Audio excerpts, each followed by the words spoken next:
पुढची बातमी पाहूयात। बिहार विधानसभा निवडणुकीचं बिगुल वाजलंय आणि आता सर्व पक्षांकडून बिहार विधानसभेची तयारी सुरू झाली आहे। याच पार्श्वभूमीवर भाजपने स्टार प्रचारकांची यादी जाहीर केली आहे आणि महत्त्वाचं म्हणजे महाराष्ट्राचे मुख्यमंत्री देवेंद्र फडणवीस यांचा स्टार प्रचारक म्हणून समावेश करण्यात आलाय।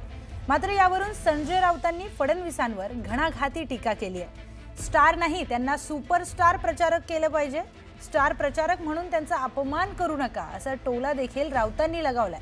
ते सुपरस्टार प्रचारक आहेत, त्यामुळे त्यांचा अपमान करणं बरोबर नाही अशी टिप्पणी देखील त्यांनी केली आहे। जसं योगी महाराष्ट्रात येतात तसा महाराष्ट्राचा माणूस बिहारमध्ये चाललाय असा टोलाही त्यांनी लगावला।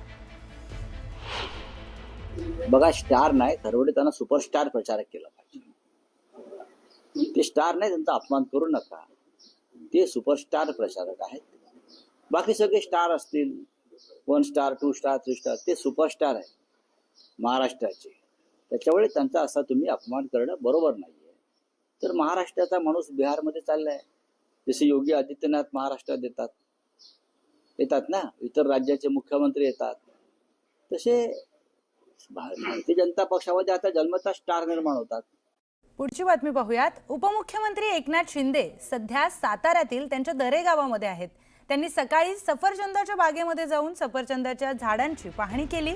यावेळी स्वतः रोटर हातात घेऊन मशागत त्यांनी केली आहे। यावेळी शेतामध्ये काम करत असताना त्यांच्यावर आणि शेतीवर टीका करणाऱ्या विरोधकांचा चांगलाच समाचार त्यांनी घेतलाय। मी दरे गावात आलो की अनेकांची पोटदुखी सुरू होते आणि त्या लोकांसाठी बाळासाहेब ठाकरे मोफत दवाखाना सुरू केलाय असा टोला देखील शिंदेंनी लगावलाय। दरम्यान विरोधकांच्याकडे आता मुद्देच उरले नाहीयेत। पूर परिस्थितीबाबत त्यांना वाटले नव्हते 32,000 कोटीचं पॅकेज हे सरकार शेतकऱ्यांना देईल आणि त्यानुसार मदत देणंही सुरू झालंय। त्यामुळे विरोधकांची पोटदुखी होत असल्याचा टोला शिंदेंनी विरोधकांना लगावलाय।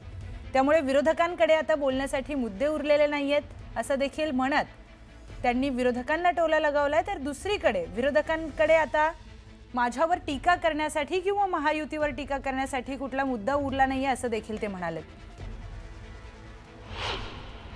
इकडे आलो की त्यांचं राजकारण चालू होतं, इकडे गावी आलो की त्यांना पोट दुखायला लागतं। तुम्ही दिल्लीला गेलो की पोटात दुखतं, कुठेही मी गेलो तरी पोटात दुखतं। त्यामुळे मी काय त्याचा विचार करत नाही। या सर्व पोटदुखीवाल्यांना आम्ही त्यांची व्यवस्था केलेली आहे। बाळासाहेब ठाकरे आपला दवाखाना मोफत। पुढची महत्त्वाची बातमी आपण पाहूयात। मनसे अध्यक्ष राज ठाकरे आयोजित करत असलेल्या मुंबईतील शिवाजी पार्कमधील दीपोत्सवाचं उद्घाटन आज उद्धव ठाकरे यांच्या हस्ते होणार आहे। त्यामुळे यंदा दोन्ही सेनेच्या शिवसैनिकांची दिवाळी ही गोड होणार आहे। दोन्ही बंधूंच्या कौटुंबिक जवळीकतेचे आणि त्याचबरोबर राजकीय युतीची देखील घोषणा कधी होणार ही वाट पाहिली जाते। दीपोत्सवाच्या निमित्तानं युतीची घोषणा होणार का याकडे सगळ्या महाराष्ट्राचं लक्ष लागलंय।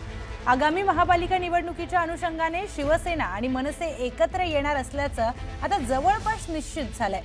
गेल्या काही दिवसांमध्ये ठाकरे बंधूंच्या जवळपास 7 ते 8 वेळा भेटी झाल्यात, त्यामध्ये 2 वेळा बंद दाराआड चर्चा देखील झाली।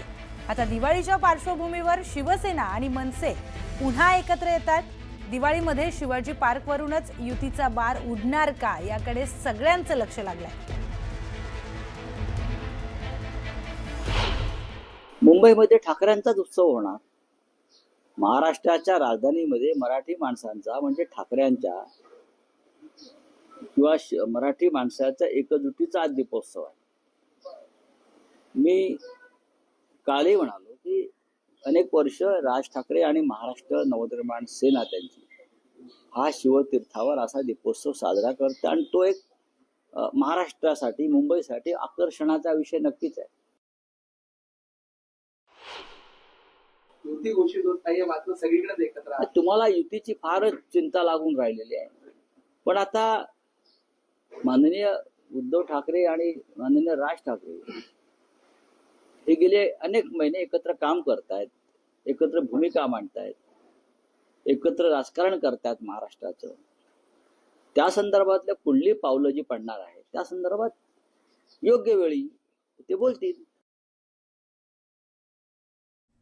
पुढची बातमी पाहूयात। बिहार विधानसभा निवडणुकीचं बिगुल वाजलंय आणि आता सर्व पक्षांकडून बिहार विधानसभेची तयारी सुरू झाली आहे। याच पार्श्वभूमीवर भाजपने स्टार प्रचारकांची यादी जाहीर केली आहे आणि महत्त्वाचं म्हणजे महाराष्ट्राचे मुख्यमंत्री देवेंद्र फडणवीस यांचा स्टार प्रचारक म्हणून समावेश करण्यात आलाय।